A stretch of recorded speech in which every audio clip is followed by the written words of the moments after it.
Hello दोस्तों, नमस्कार। कैसे हैं आप लोग? दोस्तों, जैसा कि आप स्क्रीन पर देख रहे हैं, आज हम बात करने वाले हैं TDA 7294 और TPA 3116D2 IC के बारे में। इन दोनों IC में बेस्ट कौन सा है, दोनों की परफॉर्मेंस क्या है, दोनों में डिफरेंसेस क्या है, इन दोनों ही IC से 100 वाट का आउटपुट हमें मिल सकता है, तो हमें कौन सी IC यूज करना चाहिए, इन दोनों IC में कौन सा बेस्ट है। तो आइए दोस्तों, आज की वीडियो स्टार्ट करते हैं।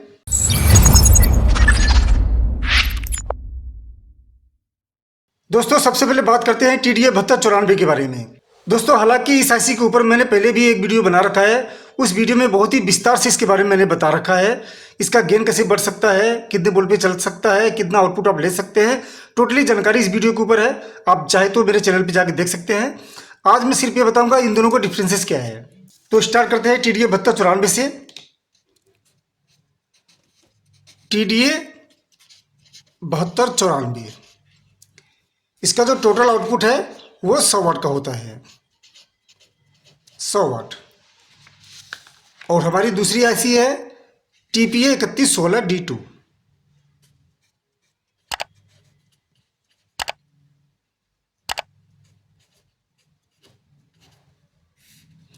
इसका जो आउटपुट है वो भी 100 वाट का है।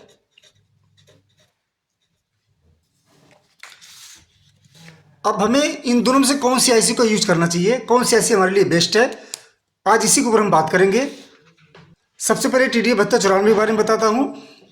नंबर 1, इस IC को चलाने के लिए हमें जो वोल्टेज की जरूरत पड़ती है, हालांकि दोस्तों ये IC TDA 7294 मल्टीवाट और वाइड वोल्टेज IC है।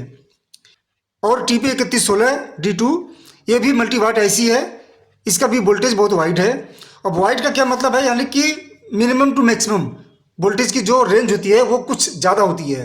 TDA 72 को चलाने के लिए मिनिमम 9 वोल्ट की जरूरत पड़ती है, मिनिमम 9 वोल्ट। आप इस IC को 9 वोल्ट से भी चला सकते हैं। और आप जो मैक्सिमम वोल्टेज देंगे वो 38 वोल्ट तक दे सकते हैं, जिसका करंट होगा 7 एम्पियर। ठीक है।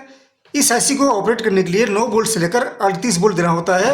वो भी इस IC को चलाने के लिए ड्यूल सप्लाई की जरूरत पड़ती है, यानी कि प्लस और माइनस दोनों होना चाहिए, प्लस माइनस और ग्राउंड। जितना वोल्टेज आप प्लस देंगे उतना ही माइनस देना पड़ता है। लेकिन इस IC में ऐसा कुछ नहीं है। हालांकि इसका भी वोल्टेज वाइड है, तो इसका जो मिनिमम वोल्टेज होता है 4.5 वोल्ट से लेकर 26 वोल्ट तक आप दे सकते हैं। मिनिमम 4.5 एम्पियर, मिनिमम 4.5 एम्पियर और मैक्सिमम 7 एम्पियर। इसको ऑपरेटिंग करने के लिए 4.5 वोल्ट से लेकर 26 वोल्ट तक आप दे सकते हैं और करंट होगा 4.5 एम्पियर से 7 एम्पियर तक। दोनों का आउटपुट सेम है, लेकिन आपको इतना ध्यान रखना है कि जितना वोल्टेज आप कम करेंगे दोनों IC को, उतना ही आपका आउटपुट भी कम होते जाएगा। और दूसरा पॉइंट है आउटपुट का। इसका आउटपुट 100 वाट है, 100 वाट मैक्सिमम। और ये मोनो है, यानी कि TDA 7294 से आप स्टीरियो नहीं बना सकते हैं। अगर आपको स्टीरियो बनाना है तो आपको क्या करना होगा कि 2 IC का यूज करना पड़ेगा। और यहीं पर TPA 3116 की हम बात करें, इसका जो आउटपुट है वो भी 100 वाट का ही है, लेकिन आप इसको स्टीरियो में भी बना सकते हैं और मोनो में भी बना सकते हैं। अगर आप स्टीरियो बनाते हैं यानी कि 2 चैनल का, तो आपको 50 वाट हर चैनल पे आपको मिल जाएगा। और अगर आप मोनो बनाते हैं तो आपको एक चैनल पे 100 वाट मिल जाएगा। तीसरी पॉइंट पे आते हैं। TDA 7294 क्लास AB साउंड का है।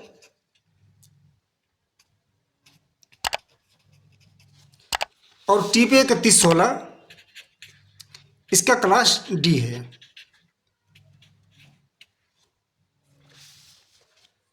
TDA 7294 दोस्तों, जब आप इसको ऑपरेट करते हैं, जब इसको चलाते हैं, तो ये हीट बहुत ज़्यादा होता है।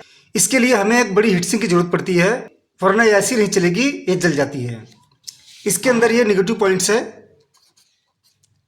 कि इसको हीटसिंक की बहुत ज़्यादा जरूरत पड़ती है। लेकिन TPA 3116D2 को हीटसिंक की बहुत ही कम रिक्वायरमेंट होती है। आप एक छोटी सी भी हीटसिंक लगा कर चला सकते हैं। अगर आउटपुट थोड़ा कम लेते हैं, यानी कि जैसे कि 25 वाट या 30 वाट तक लेते हैं तो आप बिना हीटसिंक के भी चला सकते हैं। No required heat sink.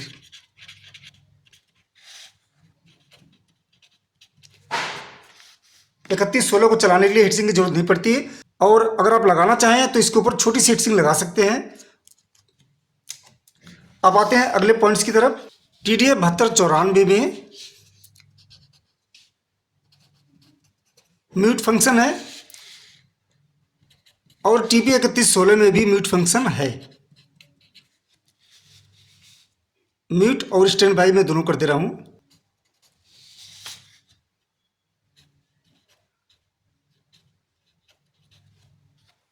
ठीक है, इन दोनों आईसी में म्यूट और स्टैंड बाई फंक्शन है। TDA 7294 में शॉर्ट सर्किट प्रोटेक्शन है।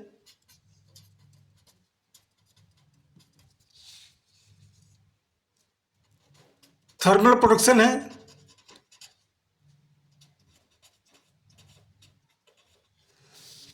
और 3116 D2 में भी शॉर्ट सर्किट और थर्मल प्रोटेक्शन है।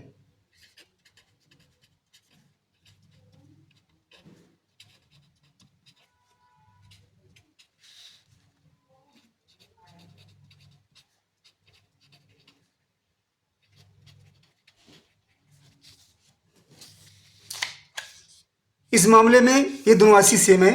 म्यूट स्टैंड बाई भी है दोनों आईसी में, और शॉर्ट सर्किट थर्मल प्रोटेक्शन ये भी दोनों आईसी में है। दोस्तों यहीं पर हम कीमत की भी बात कर लेते हैं, यानी कि रेट के बारे में। TDA 7294 की जो रेट है, हालांकि जब मैंने इस आईसी के ऊपर पहली बार डिजाइन किया था तो इसका रेट था 70 रुपये। ये बात है 2015 की।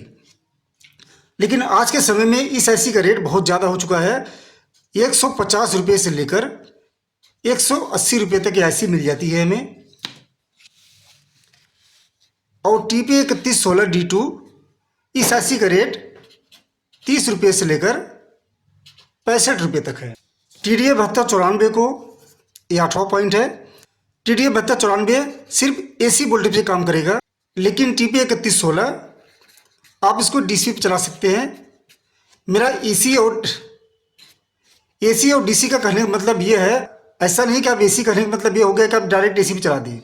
AC का मतलब ये हो गया कि आप बैटरी से नहीं चला सकते आप इसको, क्योंकि इसको चलाने के लिए हमें ड्यूल सप्लाई की जरूरत पड़ती है। 2 सप्लाई चाहिए होता है, प्लस और माइनस दोनों।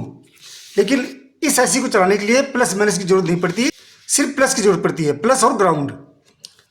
और इस आईसी को प्लस माइनस ग्राउंड तीनों जरूरत पड़ती है, यानी कि यह सिंगल सप्लाई भी चलता है।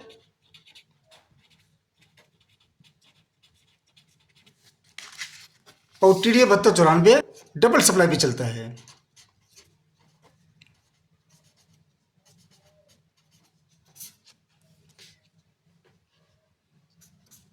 बात करते हैं 9वें पॉइंट का। जो 9वां पॉइंट है दोस्तों, गेन। दोस्तों गेन का क्या होता है कि किसी किसी आईसी में क्या होता है, गेन बिल्कुल सेट होता है, आप उसको घटा या बढ़ा नहीं सकते। लेकिन TDA 7294 में आप गेन घटा बढ़ा सकते हैं रजिस्टेंस बदल कर। इस आईसी का गेन कैसे घटता है कैसे बढ़ता है आप घटा बढ़ा सकते हैं, बहुत ही ईजी काम है। मैंने वीडियो की स्टार्टिंग में ही बता दिया था कि इस आईसी के ऊपर मैंने एक वीडियो बना रखा है, आप वहां पर जाके देख सकते हैं। इस आईसी की पूरी डिटेल दी गई है वहां पे। TDA 7294 जो आईसी है, इसका गेन आप इंक्रीज और डिक्रीज कर सकते हैं, और TP 3116 D2 का भी गेन आप इंक्रीज और डिक्रीज कर सकते हैं।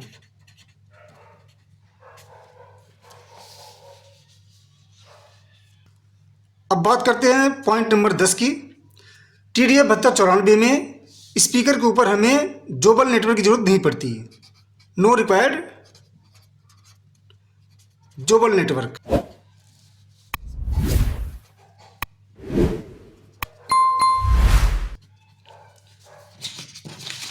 और TP 3116 में और TP 3116 D2 में इसमें हमें ग्लोबल नेटवर्क की जरूरत पड़ती है।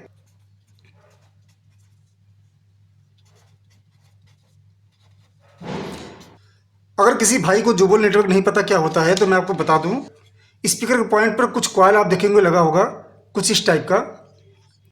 ये डिजाइन मैंने खुद किया है, इस पर मैंने ग्लोबल नेटवर्क बना रखा है।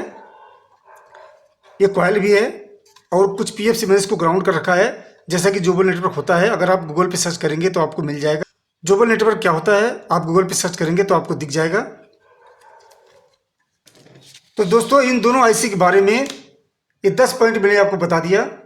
इन दोनों में डिफरेंट क्या क्या है, कितने वोल्ट पे ऑपरेट होती है, कितना मैक्सिमम आउटपुट दे सकता है, और किस आईसी को क्या रिक्वायरमेंट होती है क्या नहीं होती है, ये सारी जानकारी आपको दे दिया। तो आज की वीडियो में बस इतने दोस्तों, नमस्कार।